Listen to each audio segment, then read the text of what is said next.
তীব্র দাবদাহের প্রভাবে নাকাল জনজীবন। নগরায়নের নামে গাছ কাটা, জলাধার ভরাট করার মাশুল গুনছে বাংলাদেশ। তীব্র তাপপ্রবাহের প্রভাব এসে পড়েছে দিনমজুর থেকে শুরু করে ক্রীড়াঙ্গনেও। প্রচণ্ড গরমে হিট স্ট্রোকে আক্রান্ত হয়ে প্রতিদিন প্রাণ হারাচ্ছেন মানুষ।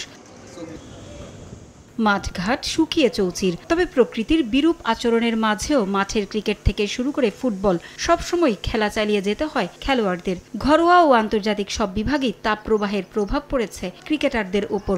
উষ্ণতা ও আর্দ্রতার মাঝে কিভাবে মাঠে খেলা চলাকালীন নিজেদের সুরক্ষিত রাখবেন ক্রিকেটাররা, সে সম্পর্কে সবাইকে সচেতন করতেই একটি বেসরকারি বিশ্ববিদ্যালয় ও ক্রিকেট বোর্ডের উদ্যোগে আয়োজন করা হয় একটি বিশেষ কর্মশালার।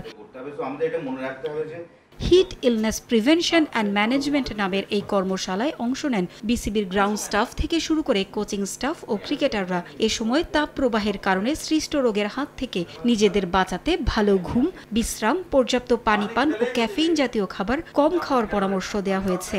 হিট রিলেটেড প্রবলেমগুলিকে অ্যাড্রেস করতে না পারি তাহলে খেলোয়াড়দের পারফরমেন্স এবং খেলোয়াড়দের ইলনেস দুটোতে কিন্তু এফেক্ট করবে। সচেতনতা বাড়ানোর মাধ্যমে নিজের রক্ষণাবেক্ষণ নিশ্চিত করা এবং সর্বোপরি নিজের রক্ষণাবেক্ষণ নিশ্চিত করতে পারলে কিন্তু আমরা টোটাল স্পোর্টস এনভায়রনমেন্টটাকে আরও বেশি ইনজুরি মুক্ত করতে পারবো। যত পানি খাবে অত হিট স্ট্রেস থেকে দূরে থাকবে, হিট ইলনেস থেকে দূরে থাকবে।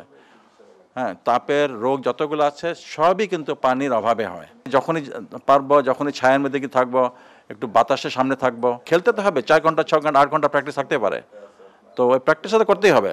কিন্তু যখন একটু সুযোগ পাবো তখনই একটু এগুলা খেয়াল রাখবে। হিট স্ট্রোকের ঝুঁকি এড়াতে এ সময় ক্রিকেটার থেকে শুরু করে স্টাফ, আম্পায়ার সংশ্লিষ্ট সবাইকে সতর্ক থাকার পরামর্শ দেওয়া হয়েছে কর্মশালায়। পারভিন আক্তার, সময় সংবাদ, ঢাকা।